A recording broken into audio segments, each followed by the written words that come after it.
some sort of entrepreneurial venture, if you're looking at building freedom, I want to be Rob Schneider hollering at you, telling you you can do it.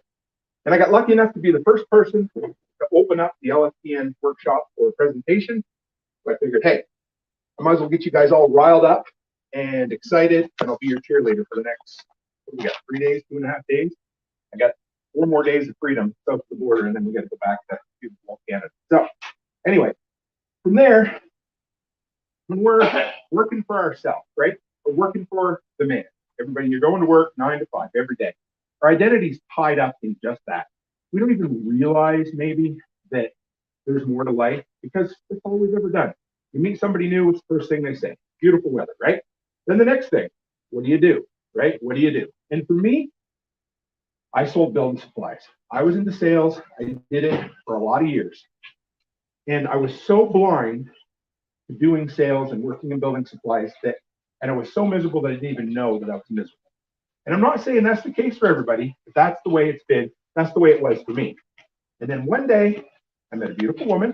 You guys are going to hear me mention her a few times. She's going to blush every time I tell it. So I met Becky, and I'd been doing this job for about 18 months. She knew. She's like, oh, you're not happy. You're going to work. You're getting told what you need to do. You're told where you need to go, how long you need to do it. And right from day one, she said, honey, you can do so much better than this. You deserve better than this. You need the freedom. And of course, we haven't done anything. Your wives right away, and you're a little thick in the head, right, Ken? Yeah. So I really didn't listen for a long time until I got to the point where I was so burnt out. I thought I need to change. We started looking. We got on the job bank, and of course, I didn't even know that I was miserable. I didn't know that I didn't have freedom at that time, right? Because at that time, I was kind of like, the caged lion that was born in captivity. All they ever know is, hey, I get out, I get my feed. If the zookeeper shows up and pets me, I'm happy. And I got my 100-foot by 100-foot square cage, and that's all I need. And then one day the zookeeper comes in, he's all smiles, and he says, hey, I'm going to take you for a drive. And they go out and they have this big enclosed pasture where they can run and have fun for as long as they want. And they finally feel freedom for the first minute. And they do it for 3 or 4 hours. And then the zookeeper says, okay, buddy, it's time. Throws you back in the truck. And then you go back to the cage. And what are you at that point? Before, he was happy because he didn't know any different, right? But now, this lion gets that first little bit of taste of freedom. And he's like, oh, now I'm miserable. I know I could do better, but now they threw me back in the cage. So we decided we were going to do more. And so I thought I need to change. So what did I do? I got a job doing the exact same thing I was already doing, just for a little more money. So that I was happy for about 10 minutes, and that turned into being miserable. We sold everything we had except what would fit in a Dodge Grand Caravan mid-2000s, you know what those were like, and took a job in Saskatchewan. For people who don't know Canadian geography, we went from basically from Maine to North Dakota. It was a long trip. Went out there, sight unseen, got an apartment. We moved from a house to a little tiny apartment, left our kids behind with the in-laws until we could afford to bring them out. They came out, they slept on an inflatable couch, and guess what? I was still miserable. 6 months in, we knew we'd screwed up. This was horrible. So you know what we did? We tucked tail. We went back to where we knew. We went back across the country. The problem was we'd sold everything we had, didn't have a lot of money to our name. All we really did was dig a bigger hole. So I panicked and I thought, okay, what can I do? I need to do something. So do you think I started my own business? Anybody?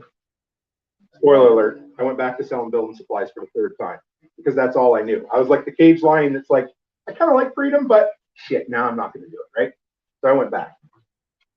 Right away, I was miserable. My blood pressure went through the roof.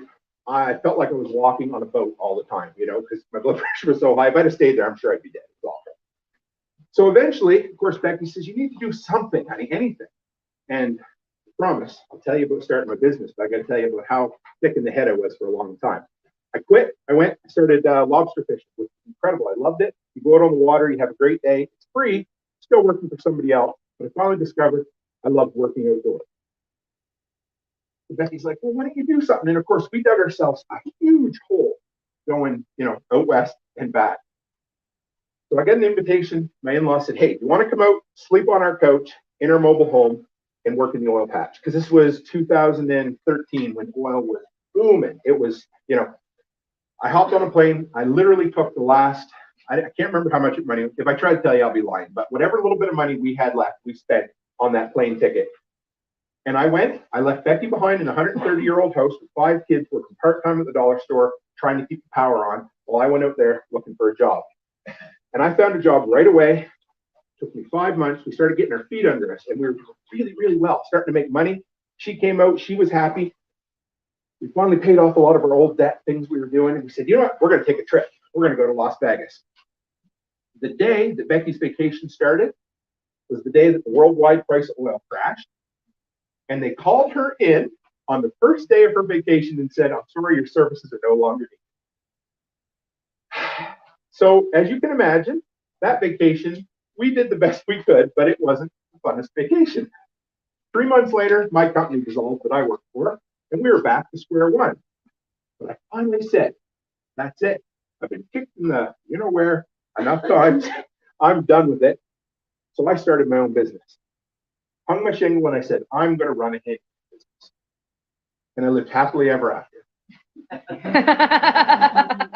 Except I didn't, because for the next year while I was living off my severance and building my business, I was doing what I could, but I wasn't charging enough. I wasn't finding enough customers, and I wasn't building enough of a business. I started out of, I always say abject poverty is a great motivator, and that's absolutely the case with this. I tried. But guess what? You guys are going to sense a pattern here. I panicked again because I wasn't making enough money. Anybody want to guess what I did? Sales. Not just sales. I went back to selling building supplies for a 4th miserable time because I'm too damn stubborn to try anything else. But you know what I did different this time? I kept my side hustle running. I had what was called, well, I didn't even have a name for it yet, but it eventually turned into all season maintenance. And what I did was, I said, I'm going to go there and I'm going to work. And I know I'm fucking miserable for guys. And we're going to go from there, and I'm going to build. And so I started making contacts, and I would talk, and people would come in and they're like, hey, we're looking for somebody to come and fix a toilet at a rental. You interested? Yeah, I'm interested. I took on a snow removal contract. So for you guys that don't know, that's that white stuff that falls from the sky. And we get a lot of it up there. We call it white devil's dust. White devil's, I call it white gold because it literally built my business. I built it from a $3 snow shovel, and it's, a 6-figure business now, which is great. So I talk to people, I make contacts. I take on snow removal contracts. I do them 6 o'clock in the morning before I go to work. I do them at 10 o'clock on my coffee break. I do them at lunch. I do them at afternoon coffee break. I do them after supper. Becky's online looking for jobs for me because she knows I don't want to do this anymore. She starts plugging away. She finds somebody puts up, they're like, hey, I'm looking for somebody to clean out all this decorative rock and put new dirt down. You interested? Friggin' right. My daughter and I, we spent an entire hot afternoon digging it out by hand with a shovel, filtering it through with all it was 1x3 scrap lumber and steel cloth that I used, filtering it into a wheelbarrow I salvaged from the dump. We made it work. Then I had a lady, she said, do you want to haul down a shed? And I showed up, and it was like a 16 by 24 garage. And we literally, it was, so you guys know what customer's definition of shed is, right? You show up, I'm like, yeah, we can do that.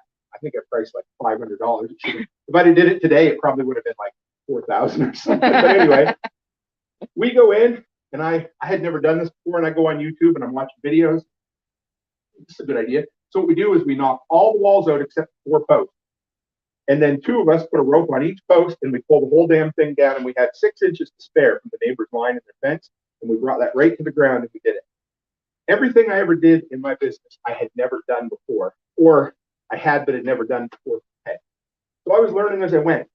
In a year to the day that I started working at the hardware store, I finally walked away and I said, that's it. And that'll be next week, 5 years ago, that I launched All Seasons Maintenance, and it's still going today. And it supported our family. It's all we needed, and it's still all we need. But we've since kind of, I'll get into this down the road, but we've since kind of turned it into, a self-sufficient enterprise that's allowed us to build a few other businesses. So it's kind of cool. And none of this is to brag. It's to know that we were absolutely working for the man, completely poor, completely broke, had nothing to show for it.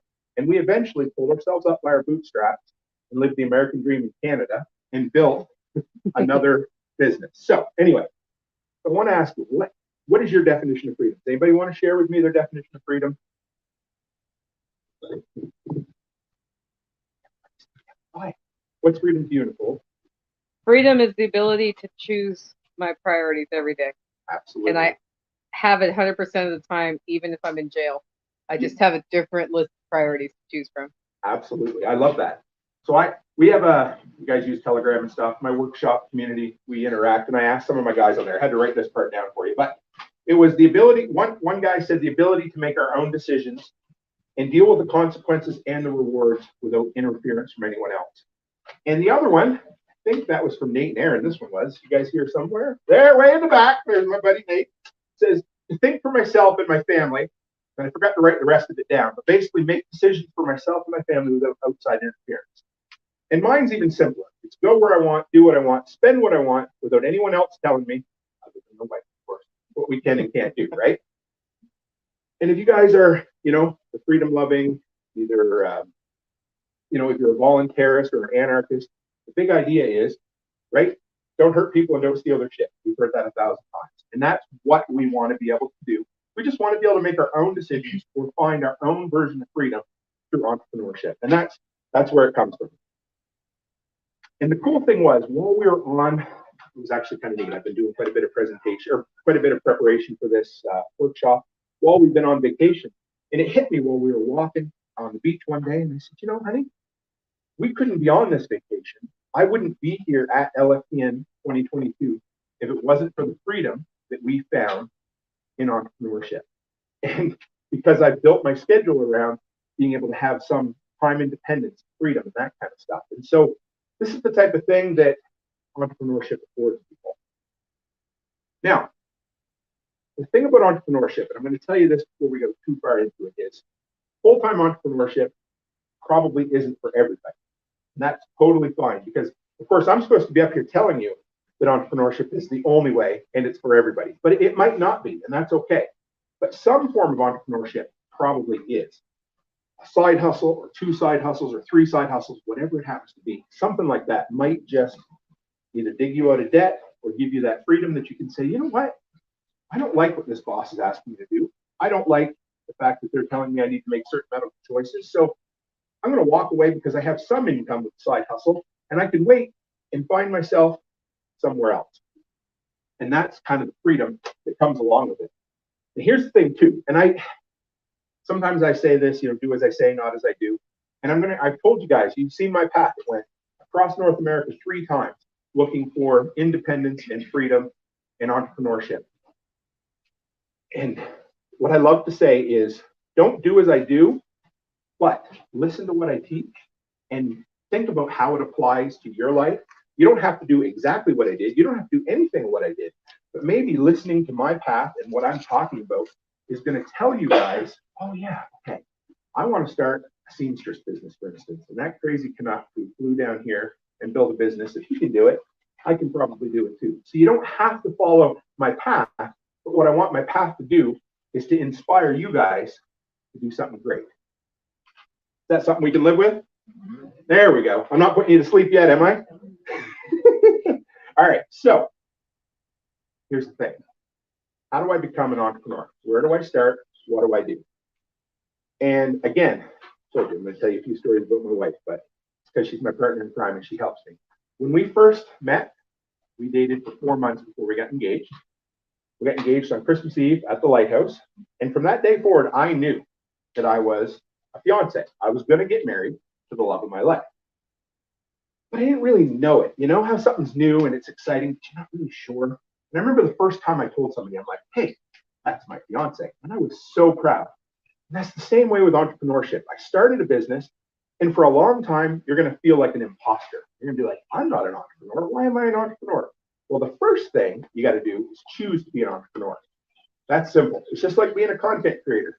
Everybody says, well, how do you start making YouTube videos, Tim? Well, this is going to be tough, and I know you're not going to understand, but I literally got up one morning and decided I was going to be a YouTuber. And it's the same way it works with entrepreneurship. I woke up one day and I said, I'm going to be an entrepreneur. And then I started calling myself an entrepreneur.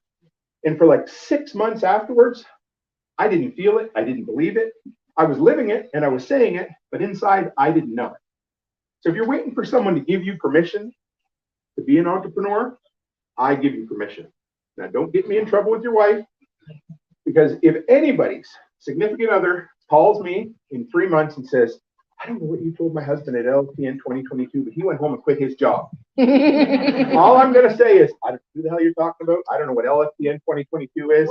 I don't know. But yes, so that's where you start. That's the big thing. You got to decide you want to be an entrepreneur. And this isn't hoity-toity, high and mighty, kind of like mind over matter. It's just literally at some point in your life, you got to decide, I want to be an entrepreneur. I want to build a side hustle, whatever it happens to be.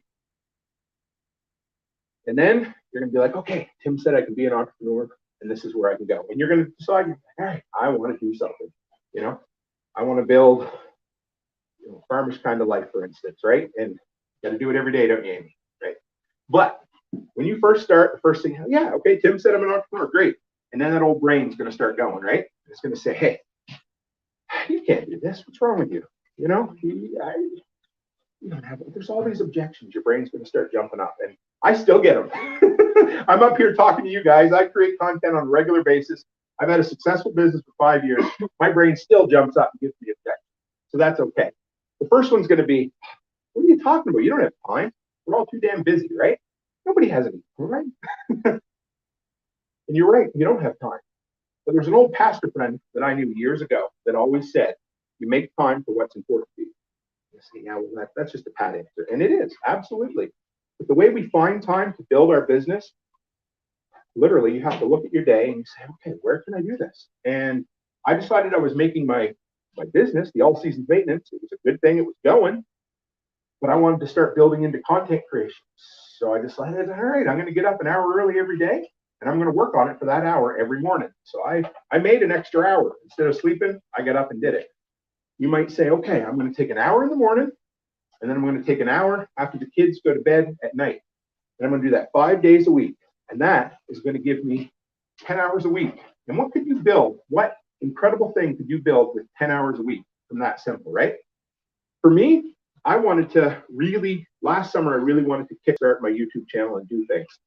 I said, how am I going to find this extra time? Now, you guys want to take a look? I got the Toronto Blue Jays on my arm. I am a baseball fan. Anybody know how long the average time of a baseball game is today? It's too damn long. What's that? 3 hours. 3 hours, right? So you got a 3-hour ball game, and I watched pretty damn close to all 162 games a year. So that's like rough estimate, 500 hours in a summer that I was sitting on my ass watching baseball. And I decided, sorry, Vlad, I love you. I'd love to see you hit home runs, but I got other things I want to do. And so we took that time. And you can ask Becky, for years, it was every night in the summer. And last summer, I didn't watch a single baseball game. And that's not a brag. That's just simply I found the time where I wanted to go, right? And that's what we do. We have to turn around and we have to find our time where it is, because we all have the same 24 hours in a day. You know, Elon Musk has 24 hours in a day, but somehow he managed to find time to buy Twitter. It is what it is. We have to find our time, right? Then the next thing's going to be, this one's the great one. And this is another struggle. We don't have the money at all, right? And every one of us, it's like, maybe we don't have the money. And Ken and Amy and Letty, we're all on a group called the Fireside Freedom. And we did an episode on entrepreneurship a while ago. And we asked, what are your questions? Somebody said, and I feel so bad for this poor person because I've used this example so many times and I'm not ragging on them. It's just a perfect example. And they said, I've got so many ideas, but they all cost too damn much money. And to me, I heard excuses. And I'm not trying to be difficult, but that's what I heard. I heard, I really don't want to do it. And this is what I found. This is the reason I don't want to do it. So what I said was, look at all of your entrepreneurial ventures, whatever it happens to be. If you've got 1,000 of them, pick the one that's going to cost you the absolute least to build a business with. And start with that. Now, if that still costs you too much money, here's what you do. Start yourself some sort of service-based business. It might be something that you hate. It could be. I don't know. I don't want you to start something you hate, but it could be. So it could be as simple as going out with a pooper scooper and picking up the neighbor's dog poop. And what you're going to do is you're going to do that until you raised yourself enough money, because remember, this is a side hustle. This is above and beyond whatever your extra income is. You're going to save that money up, and then you're going to launch whatever one of those ideas that you had that were too expensive but you're passionate about. You're going to turn it around and you're going to do that. And none of this is simple, right? It's easy. It's simple, but it's not easy. I tell you these little steps, it's like, okay, there's not a lot involved in making these steps. Damn it, it's hard, right? You got to get up and do it. We'll talk about that a bit. It's okay. And then it's the skills, right? From there, it's like, I'm not skillful. What can I do? And I kind of talked about that already, but there's literally hundreds of business ideas that require no skills whatsoever. None. Like I said, dog poops one. My daughter, Charlotte, she's 11 years old. She made $500 last month babysitting because she looked at her local market. She said, yeah. People started asking, hey, can you babysit? Sure. And I mean, what kind of skill, as long as the kid doesn't end up dead, you're doing well, right? Right? If you love animals, start walking animals. Go out and, I mean, you can even, we don't have as much as you guys do up there, but services like Rover or things like that, you can do those kind of things too, but then you're still beholden to somebody else. So, find a service that requires no skill and start with that. And then remember, we said, for instance, this mythical 10 hours that we found every week, you're not going to be run off your feet, busy working for those 10 hours when you first start. Because we all know, when we first start roasting coffee, we don't have a lot of customers doing it. And that's what happens. When I first started doing handyman, I was spending more time looking for customers than I was working for customers. So if you've got 10 hours a week, well, 5 hours might be for work. The other 5, turn it into YouTube University time. Sit down and start building those skills that you see. Oh, you know what? If I built this little skill here, I could turn that into something great. One of those was window cleaning. I had a customer call me ages ago and they said, hey, do you clean windows? And my stupid ass said, sure I do, even though I hadn't done it in years, didn't know what I was doing. She's like, I'm like, okay, so I'll book you out for a couple of weeks and I'll come by and do your windows. So for the next 2 weeks, I watched videos on YouTube on how to clean windows.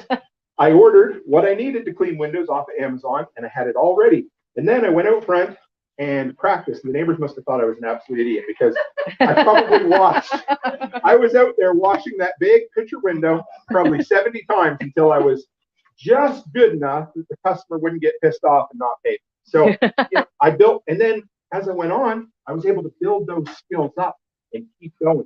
And that's where it comes from. So you're going to start and I'm going to say, okay, you guys can do it. You know that. And then from there, okay, yes, you're an entrepreneur. You have my permission, no problem. And then right as soon as you start, you're going to get all the objections. I got no time. I got no money. I got no skill. Hopefully, to start with, at least that will get you a little bit out of the way. And then build yourself a support system. And now, again, you ever remember when you see somebody on TV and they're talking about the business they built? You always find these must be nice people. They're like, oh, well, he had it easy because, well, this fell in his lap. Or, when my YouTube channel first started taking off, I had a couple of people saying, wow, I just blew up overnight. Really? Really? Right?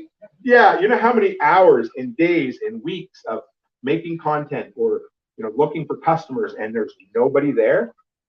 That's when you need a good support system. And this is the whole thing. Like, it's like, well, I don't have a wife or I don't have a husband. Well, you don't have to have a wife or a husband to have a support system. A support system is what you make it. So if you have parents, start getting excited and telling them about your business idea. If you have a brother or sister or friends, talk to them about it.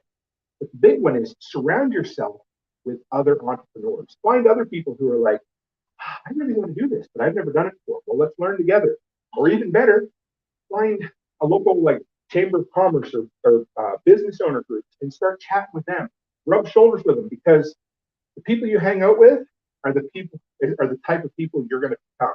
And when you hang out with successful people or people who are driven and want to get shit done, you're going to want to get shit done too. And worst case scenario, if you live in northern Alaska in the woods and it's just you and your dog, if you have an internet connection, work on an online community. Because I can promise you right now, I would not be standing here building my business if it wasn't for number one, my wife, and number two, the TSP and the LFTN communities with Nicole kicking me in the ass verbally, even before she even knew who I was. I remember one time I was leaning over a toilet, trying to pull it up off the floor. And if you guys have ever changed the toilet out and scraping that nasty ass wax that looks like something that a kid left behind after they had an accident, it's miserable. And I remember I had my earbuds in and I was listening to Nicole talk about building something special. And that was before I ever even appeared on lftn way back 2000, I think. Yeah, 2000. Yeah, it doesn't seem that long ago, but it's about 2.5 years ago in February when I officially launched my online thing. So, all that to be said, build yourself a support system. Find somebody that's going to be your cheerleader and give you a kick in the ass. And if there's no one around, then listen to somebody that's going to kick you in the ass. They may never know what they do for you, but that is going to be your support system. And it's true. And I love seeing people succeed.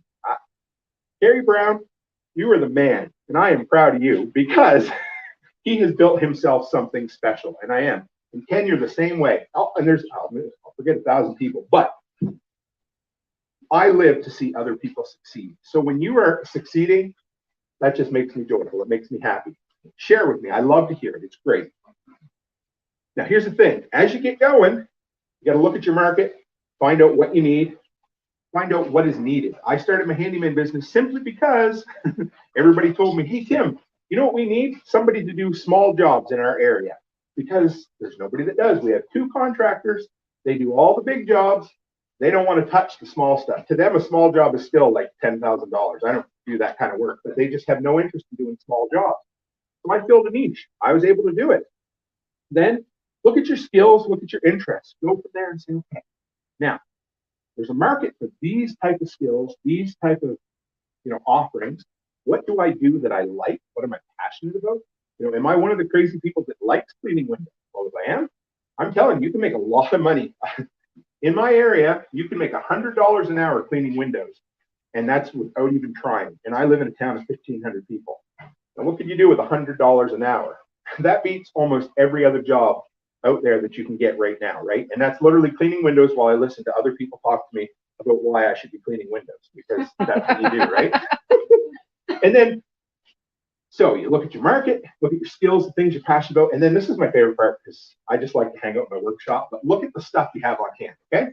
So when I first started building my business, I built it on what I call kind of zero jobs, things that didn't cost me anything. So walk into your workshop, walk into your craft room, walk into your lounge, downstairs basement area, whatever it is, wherever you store your stuff, and just do it 360 and look around and say, what do I have? What do I have that can make me money? And I don't mean sell things. I mean, like, okay, I go out there, I got a 20-foot rickety old aluminum ladder. I'm going to take that out and I'm going to start climbing roofs and cleaning what us weird Canadians call eaves troughs and the rest of the civilized world calls gutters. So you're going to get up and you're going to do that because nobody else likes to do it. And for me, I found out that I could make about $100 in 45 minutes to an hour cleaning somebody's set of gutters. And it's easy work. So, and like my mom, for instance, she went into her craft room and she has a serger and a sewing machine. And people are always telling her, hey, you know what we need in this town? We need another seamstress because the seamstress that's in town is old and cranky and nobody likes to deal with it. Did they ever know one like that? Plus, she didn't want to take on any more customers, so that was okay. So she started with that. She said, I got a sewing machine. I'm going to do alterations. And eventually, one of her customers said, have you ever done embroidery? She's like, I don't even know really what that is per se, but he's like, I'll tell you what, if you're willing to do embroidery, I will buy you an embroidery machine if you do the work for me for so long and pay it off. She did it that way. And for a lot of years, she ran a seamstress and embroidery business simply based on her passions, the stuff she had on hand, and people in the market telling her, hey, this needs to be done. And you got to listen, right? I always call it, too, the spaghetti method. You take a big handful of spaghetti, throw it at the wall, and see what sticks. I tried all kinds of stuff that didn't work. We tried meal delivery services. Nobody wanted meal deliveries. We tried laundry for the elderly. Didn't work. We tried grocery delivery service. Didn't work. I tried car detailing. Didn't work. I did a flash sale on lawn mowing, and I said, I'll mow any lawn in town for $30. I got one customer who canceled on me the day before I was supposed to go do it. I tried house sitting. I put an ad out on, we have Kijiji in Canada, and I put one on Facebook. Didn't even get a single bite. The things that I did more of. So one time somebody called me and said, hey, do you do property management? And I'm like, Yes, I do. I was like, I think I know what that is. So anyway, I learned as I went, and I started taking on bank repossession houses, and that's been very lucrative for us. And then I took on looking after rentals, and now we have over 40 individual rental units that makes up through 4 or 5 different customers a significant portion, almost a majority of our income, simply because I said, yeah, I do that. What it was at the time. And then, okay, we've got yourself to the point where you know what business you're going to build, what you're going to do, how you're going to get there. And then eventually, this excitement, it kind of wears off. You get a little tired of doing what you're doing. I just don't want to do it today.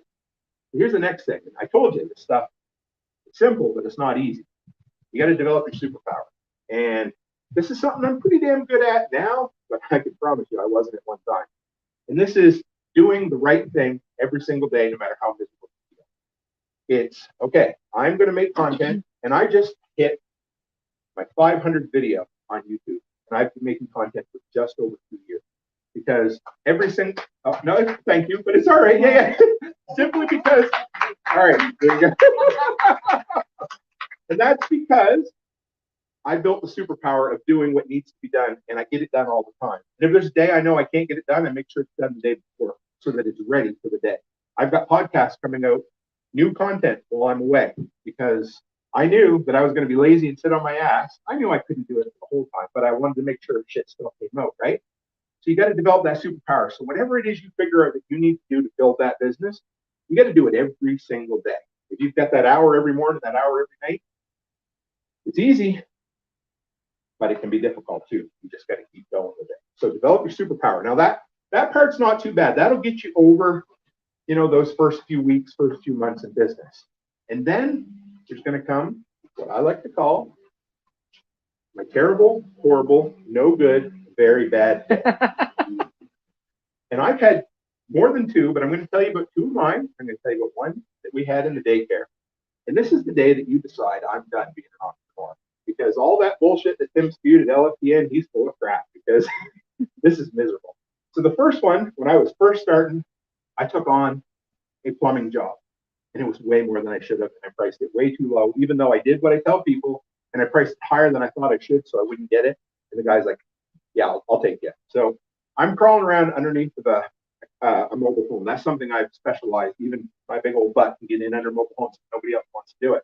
And I took on this job of renovating a bathroom. So when I cut into what I thought was a drain line, and it ended up being the vent pipe that went all the way to the roof, the whole thing came boom, down like that.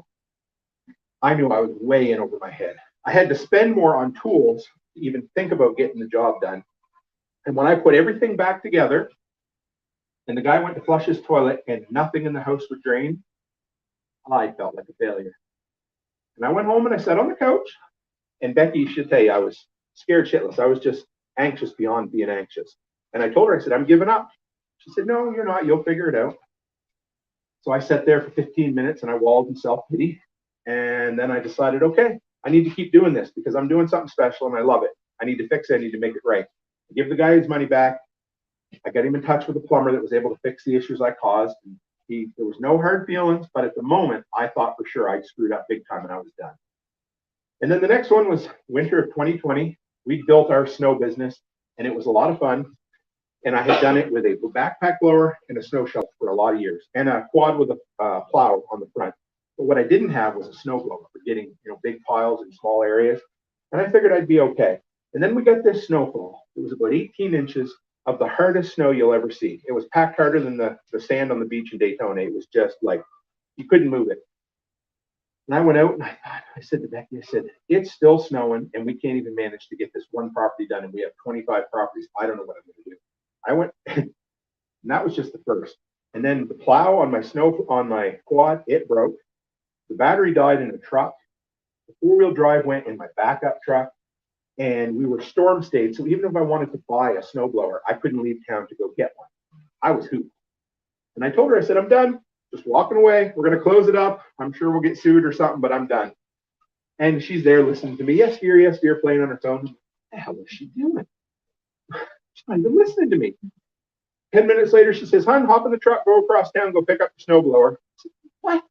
she found a man in a snowstorm that had a brand new snowblower that he'd been sitting on for 4 years, that had never been used, that he was willing to sell me for cash at a slight markup considering the situation. And I went over, got the snowblower, and within a half an hour I was out blowing snow, and I got by that terrible, horrible, no good, very bad day. But you're going to have them. And so, once you get successful, you start building other businesses, right? This is what we did. So we decided we're going to build Busy Bees Daycare. So we took the money from All Seasons Maintenance over a year. How am I doing? You good? You got 8 minutes until you're 45 is done? Yeah. Okay, cool. All right, so we built Busy Bees Daycare, and we knew we had to support it for a year, basically off of the All Seasons Maintenance. Anyway, we got to the point where we're like, you know what? We're making a little bit of money, but we're not making the money we want. And the women were disappointed, and so it's Becky and her sister and two of us. And so we got in there and we said, okay, what are we going to do? Are we going to shut it down? We said, okay, we just got to sit down. We were all, again, worked up because we just didn't have enough kids coming yet, right? So, but we're making money. We built the business to the level where it's at least breaking even, and we know we're not an absolute failure. We said, we'll give it until the new year, and we'll see where things go. But the one thing we're not doing is we're not quitting right now when we're all sad or anxious or worked up because we feel like we're not successful. Because that's when it jumps in on you and says, you're done. So we had that pizza party where we had our little pity party and we cried and we got it all out of our system. And now today, their daycare is full at capacity and it makes more money in a month than my All Seasons Maintenance does. Simply because we had a terrible, horrible, no good, very bad day. But we were willing to let that pass, because never make decisions when you're anxious or worked up or having a shitty day, because you're only going to make a shitty situation worse. That's where we go. So from there, this is what you guys all came to talk about. To hear me talk about is freedom. And this is the best part of building your own business, is when you get going and all the different aspects of freedom that you're going to find with entrepreneurship. And the first one is freedom of choice. And I love this one because anybody work for somebody, and of course, you know how they always say the customer's always right? Ken knows. I want to tell you guys a secret. When you're your own boss, the customer doesn't have to be right if you don't want them to be. Doesn't mean you get to be an asshole about it, but if you have an 80-year-old customer, maybe it might not be a true story, that you paint their fence and do an incredible job on, but he thought you were too quick doing it and didn't want to pay you the full price. Oh. You can tell him, I'm sorry, sir, but you're no longer my customer. That's the freedom of not having to deal with absolute you-know-what. And you have the freedom of choice. The freedom of, this has been big. This was something I wouldn't even have thought of 2 years ago. But you have the freedom of medical choice. I got to choose whether I wanted to go and pick up my supplies at stores that made me wear a mask or didn't make me wear a mask. I got to make my own personal choice about taking the jab or not. Not because somebody said you're going to be fired, because it was a personal medical decision for me, because I was my own boss. And I didn't even see that coming. When we started our business, I had no friggin' clue that this was going to be a thing. But it gave me freedom of choice. How awesome is that? I mean, you literally, right? Freedom of security. So here's the thing. Everybody says, well, I'm scared to death of leaving my job because I'm going to lose my job security. And I'm like, you really think you have job security? Because if you went home, if your boss went home on the weekend and his wife pissed him off, he can come to work tomorrow and fire you simply because he's in a bad mood. I mean, where's the security in that, right? Yeah, you got a paycheck coming in every 2 weeks, but you're at the whims of the economy, the CEO who says, hey, we need to cut back 10% of the workforce. And, Bill over there, he's 50. He's been here for a while. He makes more than the average. So see you later. Doesn't matter how hard you work, you've lost. So where does freedom of security come in with entrepreneurship? Well, you get to figure out how much you want to work. So the more you work, the more money you're going to bring in within reason. Also, you can choose to diversify. So one of the big things I saw in the oil patch in Alberta was everybody had their own business, and every one of them was dependent on a single customer. So this guy here was friends with Bill, and Bill said, I'm going to give you all of the well servicing for this one oil company. And when that oil company went belly up, their business went with it. So what I've tried to do is build up a good wide variety of jobs and customer base so that you have that security. So right now, like I said, I've got over 40 properties that I look after, and that's split up amongst 3 big property owners, and then some smaller ones. So if I lose one of those, it's about 25% of my customer load, not my entire job. That's where the security comes in, because you get to build your own security into your own business. Now, who doesn't like money? I kind of like money. This one's the freedom of finance, and I love this one too, because again, you say this is where I was for years working at Home Hardware. I was miserable, and I would work all year, work myself 55 to 60 hours a week on salary, not a bit of overtime. Becky knew I was miserable. And every year we'd have our yearly review, and I'd beg and plead, and I'd say, oh, please, sir, can I have some more? And I might get 15 cents an hour. And that's not a lie. That's what I'd get extra a year. But you know what? If I want to make more money, I take on more jobs. I put my price up as long as the market will dictate it, because it's funny what people will pay. And actually, the more you charge, the better customers you get and the less complaints you get. Right, Ken? Yeah, Ken's shaking his head. Amen, brother. I know about that. And that's the truth. The more you want to make, the more you work. And you work your price up because you're worth more than you probably think you're worth. And from there, and this is my absolute favorite one, and it is freedom of schedule. And I didn't realize how much I would friggin' love this. This is my favorite part, because I get to get up and I get to work when I want to work. Now, I'm not saying that I can choose not to go do a job for somebody, but I get to develop my own schedule and my own lifestyle simply on the idea that, okay, all last summer, I basically worked from about 7 in the morning till 2 in the afternoon, and I got to do whatever the hell I wanted the rest of the day. I have a lot of jobs now where the contracts are property management, so I just need to be around. I need to be there to take a call. I need to have a flexible schedule, but you know what I get to do in the meantime? I get to build a solar system for my garage. I get to build my preps. I get to build a prepper pantry in the basement. I get to do maintenance for Becky's Busy Bees daycare. And then I get to invest in other little side hustles. So, of course, I built my Toolman Tim's workshop because, again, I did those little things over and over. And then we realized we really like custom roast coffee, but all of my mean American friends don't want to ship to Canada because it costs a lot, and customs might decide they don't want to send it to us. So we decided to partner with another coffee company and launch the Canadian Coffee Company. So we're going to be selling custom coffee up in Canada as well, because we didn't have enough to do and we wanted to get into something else. But that is where the freedom of schedule comes in, and that's what I love about being my own boss. Is I get to get up in the morning. I probably know what I'm going to do the next day, but it gives me all that freedom. Just decide, okay, this is how I'm going to build my life. This is what I'm going to do with my life, and this is where I'm going to have fun. And I'm going to do a whole bunch of things because I can. And we're going to spend 2 weeks traveling the country in the middle of the year because we've built our schedule so that we can do that. And if you'd have seen us 10 years ago when we were drowning in debt, living in a 130-year-old house that we figured we were going to lose to the bank, and our power wasn't going to stay on, I never would have seen it. And it was all because, like I said, abject poverty is a huge motivator. So I hope that inspires you just a little bit. Now, while I was talking, I can guarantee you there's something in there who, not everybody, but there's some people who are going to be motivated. I know what I'm going to start when I get home, and this is what I want to do. So whatever it is that's in your brain, what I want you to think about for just a minute, you'll like this, say, okay, what is the first step that I need to do to build whatever that business is? Lock that in up here, okay? Everybody got it? Everybody's doing it, okay. And then I want you to do the second step. I want you to lock that one in too, okay? Because we've all heard people smarter than us say that it takes 2 steps to get above in front of the finish line, or in front of the starting line, right? So when you've taken those first 2 steps, you know I've completely started, okay? And then from there, what do we got? 2.5 days left of the workshop. I want you guys, whoever's decided they want to build a business, I want you to come and find me.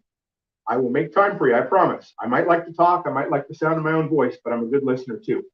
So come and find me and say, Tim, this is what I'm going to build. Because, and if you followed me on social for any length of time, you know I like to make my goals public, which also means I'm going to make my failures public too, right? People ask me all the time, when's Mike Rowe going to be on your show? I'm like, I'm not sure yet, but he will be there. Might be 3 or 4 years. I set a goal at the beginning of this year to have 10,000 subscribers for the YouTube channel. Am I going to get there? I don't know, but I said it publicly and I'm doing everything I can to get there. So come and find me. Tell me what it is you want to do. Let me encourage you. And when you say it out loud, it becomes actually something that you're going to do. Now, remember, what I want to be for you guys while we're talking, I want to be sitting there. And when you guys have that terrible, horrible, no good, very bad day, and you're beat down and broke, I want you to think back to that crazy Canuck at lftn. And what I want you to hear in your head is, you can do it. I want to be your Rob Schneider, and I want you to hear, you can do it all night long. Thank you, guys.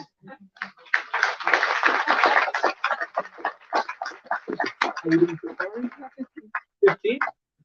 Do a few 14. Questions? 14. Okay, so I've got 10 minutes of questions before I need to go get my nails done. So, all right, no. Just kidding. Anybody got anything that you way in the back, sir? How do I? Sure. Start. That's the first one. And the first thing I would say is know that probably for the first year, the only people who are going to watch it is your wife and your mother, and then they're going to stop watching too. So, yes, I actually, so like 3 months in, I had a buddy, he's like, you know what I do? He says, every time I go to work, I put your videos on the screen and I play them all day long for him. You bugger, thank you. And I thought real people were watching, but anyway, no. But honestly, what it is when you start, figure out who you want to make those videos for and start making those videos for the audience that isn't even there yet. Because I called what I did a community when the only community was me, because I had to live it before it happened, right? And so now I actually have a real community. You know, we've got a Telegram group with 100 people that we talk all the time, and we encourage each other, and we build each other up. But honestly, be prepared for the slog, because it doesn't happen overnight. It doesn't. Like, I mean, and I guess I found success faster than some people, but I made content for months that nobody was watching. And then eventually a couple of people started watching. But what you're looking for is to do that step by step, like I said, the right thing every day, even though you don't want to. And you're going to do it like this, and your growth is going to look like this for a long time. It's going to flatline, but eventually, if you do it right, you're going to find that parabolic growth. And I'm not telling you that the answers, I'm just telling you that that's where you got to start. And not everybody will find it, but if you stick with it and make for your ideal, whoever it happens to be, and what I found out is the person to make content for is probably yourself, because that's what you know the best. So if you know your ideal customer, your ideal viewer, just start making content and make it with no understanding that you're ever going to make any money at it, but eventually you're going to find success. But you got to do that. That flat line is boring, long, and hard. That was like me getting up every day and going and doing snow while I was working for the man. You just got to keep going while that growth is flat, and eventually you'll start seeing the curve. Just how it works, and it's simple, but it ain't easy, right? Does that help a little? It's a start. You can follow up with me 100 times.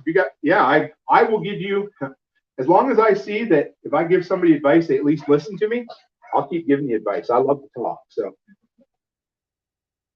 yes. So after you said yes to everything so that you can just build something, how do you decide when you're too busy, or how do you decide when to say no to something? Can you repeat that question into the mic? Oh, okay. So you want to know, once you've said yes and you've built something, when you get to the point where you're busy enough, how do you start saying no, or how do you choose? Right.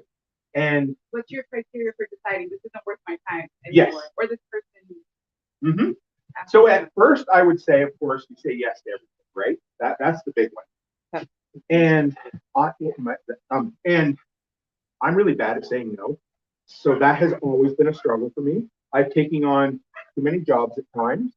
I've taken on too many jobs at one time, and a lot of times I will say yes simply because I'm like, the first time I ever learned to say no, I'll tell you this story. There was a buddy of mine who said, and this is going to sound really crass and really mean, but he said, would you mind carrying my dad at a funeral? And I had too much on the go, and I was very proud of myself for saying no. And that's a real dick thing, but it wasn't a dick thing, right? Because I couldn't, but I wanted to. And I remember that's one of the first times I said no. But anyway, I digress. But how did you tell him no?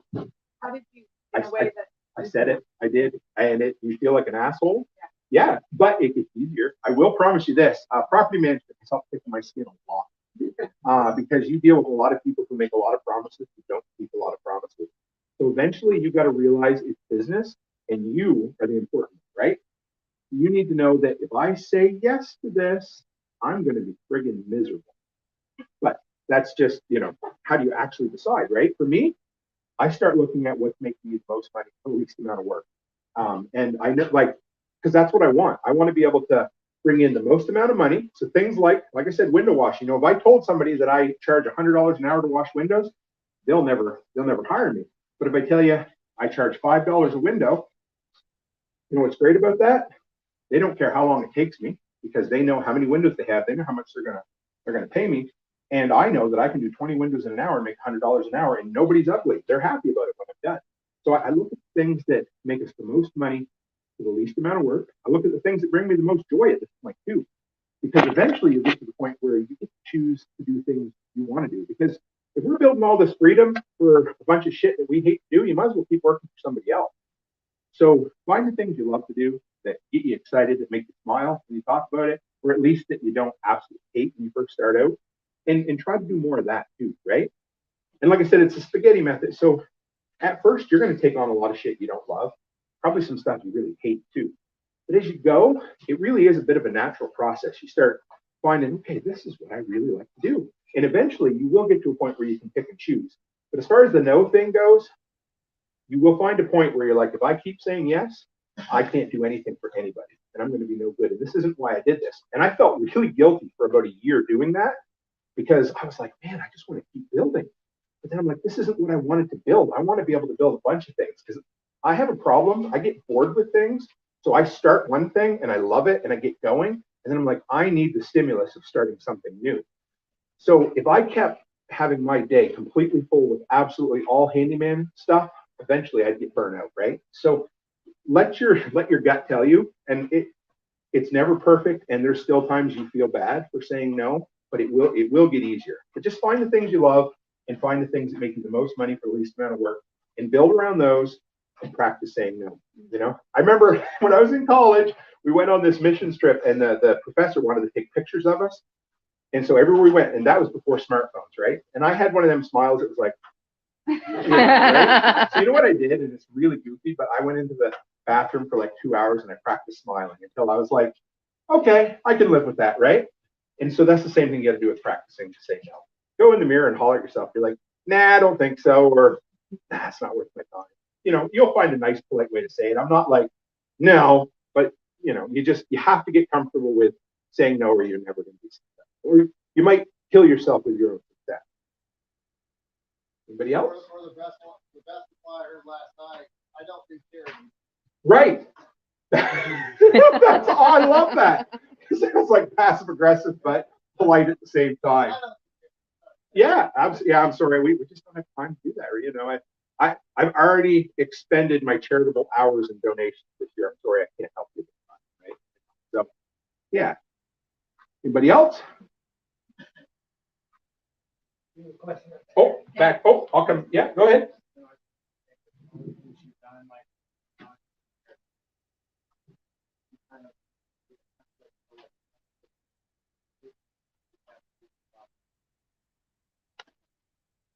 Yeah, so for Repeat the people who question. can't, yep, for people who can't hear, basically want to know with all the different businesses we've done, do I have a template going forward at this point so that you eliminate some of the upfront headaches and hassles? So that was something I was going to touch on, but I was kind of running out of time. So I thought I would, yeah, thank you for asking, because the first business is the hardest.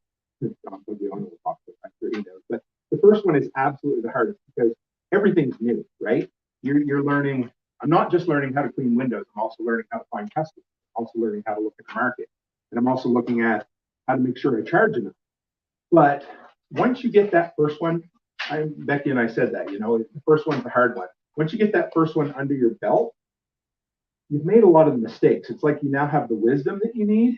And I wouldn't say I put it on paper, but we learned a lot of the hard lessons that we were able to skip by when we started Busy Bees Daycare, because we already knew, okay, we know how to look at a market at this point and realize there is a need for that. Whereas before, we were doing it blind. We're like, yeah, I kind of think there is, but I don't really know, right? And so that, yeah, if that helps a little, it's more of a life experience thing that once you get that first business under your belt, then you realize, okay, I realize where did I make that mistake last time, and I'm not going to do it this time. And that's helped us a lot. And it also builds confidence, because with this coffee business, I remember looking at Becky and I said, we're going to be successful with this one. And I don't know if I ever said that with any of the other ones, because I guess you get a little cocky. You don't want to, but you need some confidence because I was not necessarily a confident dude when I first started. And, you know, you're going to get the wind knocked out of you a few times. But once you get those businesses going and you learn from those mistakes, then the next one you get a little easier. Ken, was it you? No? No, I was just wondering. Oh, okay. Thank you. Yeah. How we doing? 1 minute. All right. Well, thank you guys. Like I said, I guess you want to know what I do, where I am. You can physically find me in Tennessee right at the moment. But toolmantim.co is my website. Honestly, I just love to meet each and every one of you. I'm always looking for awesome guests on the show. But I got the Workshop podcast. I have the YouTube channel where I review tools and try to make other people successful. And plus, I'm a prepper and rather passionate about that too. So thank you guys. Find me and tell me what you want to do, and we'll chat. I love it. So thank you. Thank you.